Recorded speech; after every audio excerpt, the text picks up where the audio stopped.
After an unforgettable night at UFC 315, Jack Della received a phone call that would undoubtedly mark one of the highlights of his career. The call came directly from none other than the UFC president himself, Dana White. This wasn't just any call. It was a personal congratulations from Dana, recognizing Jack's dominant performance and the grit he showed inside the octagon. For any fighter, getting such a call is a moment of validation. But for Jack, it was also a sign that has now entered the elite conversations of the sport. During the conversation, Jack showed that he is not only a fearless fighter inside the cage but also outside of it when it comes to making bold moves without hesitation. He seized the opportunity to ask Dana White a direct question that was on everyone's mind. He asked if a fight with Islam Makhachev could be next. This question wasn't just ambitious. It was a declaration that Jack Della Maddalena is ready to test himself against the very best, regardless of weight class or the stakes involved. He knows that Islam is one of the most dominant champions in the sport, but he made it clear that he is not shying away from the challenge. Dana, being the businessman and promoter that he is, didn't commit to an answer on the spot. However, his response showed that he was open to the idea. He told Jack that he would figure it out and arrange something for him. These words might sound vague to an outsider, but in the world of UFC politics and matchmaking, it's a positive signal. Dana's acknowledgement alone is enough to create buzz and speculation throughout the MMA community. Jack, clearly excited by Dana's willingness to entertain the idea, responded with passion and enthusiasm. He exclaimed, "Dragon next, right? Let's go." This was Jack's way of hyping up the fight and letting the world know that he sees himself as the next big challenge for Islam. The nickname Dragon symbolizes the fierce, fiery, and relentless spirit Jack brings into every fight, and he wants Islam to be next in line to face that fire. Before ending the call, Jack didn't forget to show his appreciation. He sincerely thanked both Dana and Hunter Campbell, saying, "Thanks, Dana. Thanks, Hunter. I really appreciate it." It's moments like these that show Jack's humility and respect for the people who help make these opportunities possible. But at the same time, he reminded them both, and perhaps the entire division, of the urgency he feels to keep the welterweight division alive and exciting. He concluded the call by passionately stating, "Save the welterweight division. Save the division." These words were not only a message of self-belief but also a challenge to the UFC to keep the momentum going and ensure the division stays one of the most competitive and thrilling in the entire sport. Islam Makhachev has officially responded to Jack Della Maddalena after the shocking outcome at UFC 315, where Belal Muhammad lost the welterweight title to Jack Della Maddalena. The MMA world was still buzzing from Jack's stunning performance when Islam Makhachev wasted no time making his intentions clear. Known for his calm but calculated approach, Islam took to the social media platform X and sent a message that immediately went viral within the combat sports community. In his post, Islam wrote, "Time to become a double champion, inshallah. Let's go." These few words carried a powerful message. Islam isn't just looking to defend his lightweight throne anymore. He's setting his sights on making history by capturing the welterweight belt and becoming a double champion. His message wasn't just a simple call-out. It was a statement of ambition, dominance, and belief in his skills. For Islam, the idea of stepping up to welterweight and conquering another division is a dream he's been hinting at for a long time. And now with Jack holding the belt, that door might finally be opening. Meanwhile, Jack Della Maddalena, never one to back down from a challenge, embraced Islam's call-out during his post-fight interview. When asked about the potential clash with the reigning lightweight king, Jack responded with the confidence and determination that fans have come to admire. He said, "I think it's a beautiful challenge. You know, his pound number one. I'm going to get him back for Volkanovski." These words were not just about personal ambition. They carried a deeper narrative. Jack made it clear that his motivation goes beyond titles and belts. He wants to avenge the loss of Alexander Volkanovski, who previously fell to Islam Makhachev in a lightweight title fight. This added a personal layer to the rivalry. It's no longer just about gold. It's about pride, respect, and redemption. And Jack sees himself as the man to bring justice for his fellow countrymen. He believes his skills, power, and momentum make him the perfect candidate to do it. However, Islam, known for his cold and calculated mindset, responded once again to Jack Della Maddalena, reminding him in no uncertain terms of the challenge ahead. On X, Islam posted, "You are not Volkanovski. I will show you a different level. Keep my belt clean."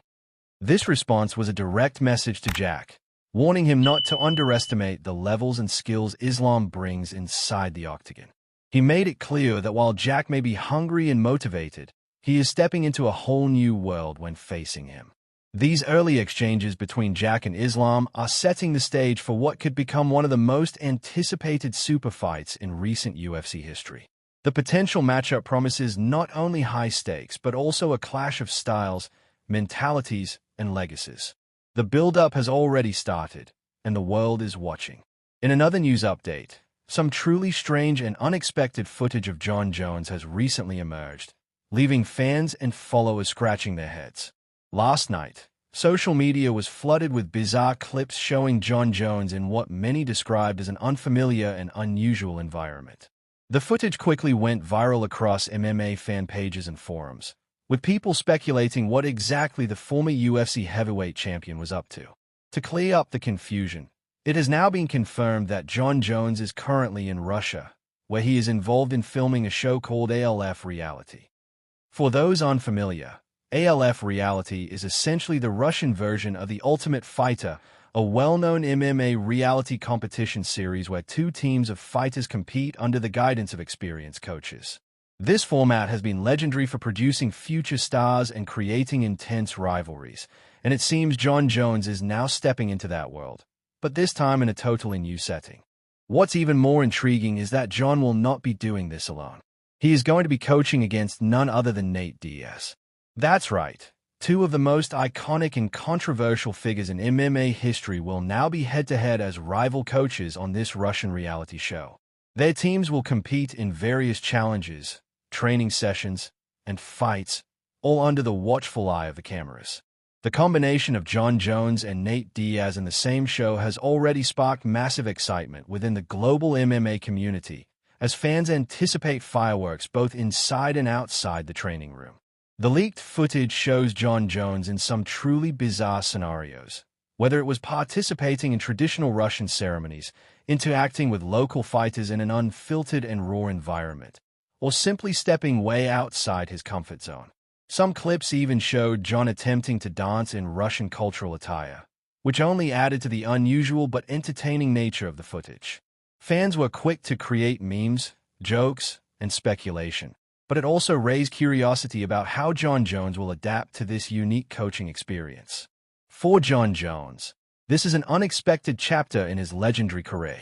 Known for his dominance inside the octagon, this venture into international reality TV shows a different side of the champ, one that is open to new experiences, cultures, and challenges outside of just fighting. His decision to coach against Nate Diaz, a fighter known for his rebellious and unfiltered personality, only amplifies the unpredictability of what fans can expect from this show. Many are now eagerly waiting to see how Jon and Nate will clash as coaches, how their fighters will react to their intense personalities, and what kind of drama will unfold behind the scenes. Given both men's history of volatile moments and heated exchanges, it's almost guaranteed that ALF Reality is going to produce some wild moments that will keep fans glued to their screens. In another major update from UFC 315, Belal Muhammad is now facing intense scrutiny from both fans and analysts after what many are calling a huge mistake in his title fight against Jack Della Maddalena.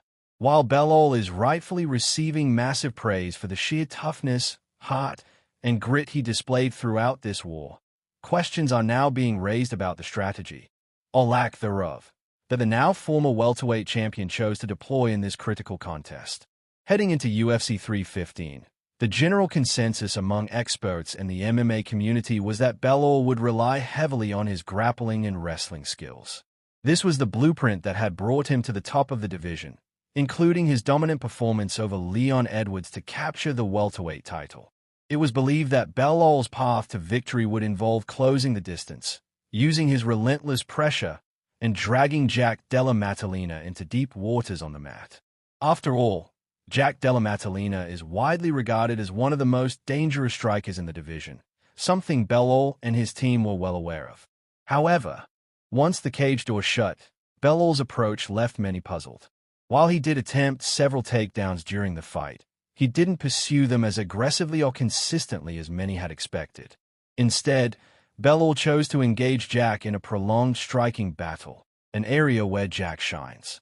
As the rounds progressed, Jack's superior footwork, timing, and precision allowed him to outstrike Bellow, ultimately earning him the victory and the welterweight crown. Following the bout, renowned coach Javier Mendez appeared on Submission Radio and addressed Bellow's performance.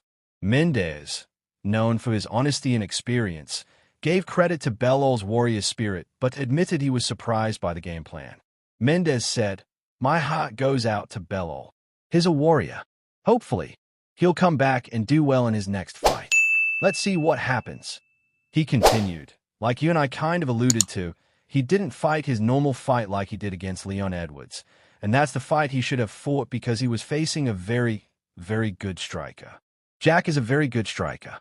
I love the way he goes to the body, head, and mixes everything up." Mendez wasn't alone.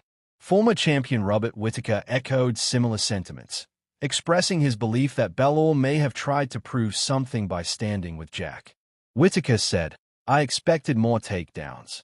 Now, it's easy for me to say from the outside, but from the outside in, I can't help but feel like Bellow was trying to make a point, striking with Jack for the first 3 rounds. He called it a big mistake, especially considering Bellow's brief success when he did finally mix in his wrestling later in the fight." Adding to the post-fight conversation, Jack Della Maddalena was asked if Bellow's much-hyped Canelo-inspired boxing showed up in the octagon. Jack simply laughed and said, "No, he didn't. Canelo is the man, but he didn't. Props to him. He said he would stand in there. I didn't think he would, but he did." Jack also pointed out the odd broadcast graphics that initially showed Bellow landing more significant strikes in round 3, a stat that has now been corrected to show Jack landing 34 to Bellow's 32. This fight leaves the MMA world wondering, was it Jack's elite footwork and takedown defense that kept Bellow at bay? Or did Bellow, burdened by the criticism of not being a finisher, feel the need to prove his striking skills at the worst possible time? Moving on to another big development in the UFC lightweight division, Charles Oliveira has officially sent a message to Dana White and the UFC matchmakers, and it looks like the wheels are finally turning for what fans have been craving. Charles Oliveira versus Ilia Topuria. For months now, there has been extensive speculation swirling around what would happen next in the lightweight and welterweight title pictures, especially after Islam Makhachev made it clear that he was moving up to challenge at welterweight. That decision left a lot of unanswered questions regarding the 155 pounds division. The scenario seems straightforward. If Belal Muhammad, who is Islam's longtime friend, managed to defend his welterweight title against Jack Della Maddalena at UFC 315, Islam would likely have to stay at lightweight for his next title defense, and the opponent almost certainly would be Ilia Topuria. However, if Belal were to lose, Islam would be free to challenge Jack for the welterweight strap, opening the door for Charles Oliveira to step in and face Topuria for the lightweight throne. Well, that question was answered emphatically at UFC 315, where Jack Della Maddalena ended Belal Muhammad's reign in a brutal battle. With that result now in the books, it seems the path is cleared, and all signs are pointing to Charles Oliveira versus Ilia Topuria being next, potentially headlining UFC 317 on June 28th. And if Oliveira's recent social media activity is any indication, the Brazilian star is ready to make it happen. Shortly after Jack Della Maddalena's victory, Oliveira took to social media and made his intentions crystal clear, posting, "Dana White, Sean Shelby, Hunter Campbell, we are ready with the pen in hand." This is a strong message from Jew Bronx, essentially putting the ball in the UFC's court to make the fight official. Oliveira, who has been chasing another shot at the title ever since losing it to Islam Makhachev, seems to know this is the moment to strike. However, there is still one big question looming over this fight. Is it going to be for an interim lightweight title, or will the UFC force Islam Makhachev to vacate the belt entirely? Islam has been vocal about his plans, making it clear that while he is testing the waters at welterweight, he does not want to give up his 155 pounds crown just yet.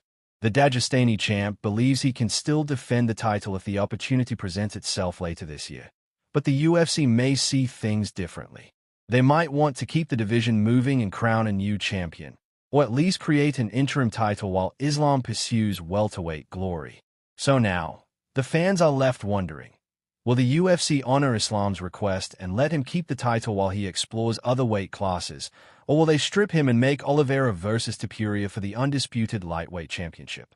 Either way, the stakes are massive, and the next few weeks could decide the future of the lightweight division. What do you think? Should Islam be forced to vacate, or should the UFC let him try to hold two belts simultaneously? Moving on to another major update in the heavyweight division.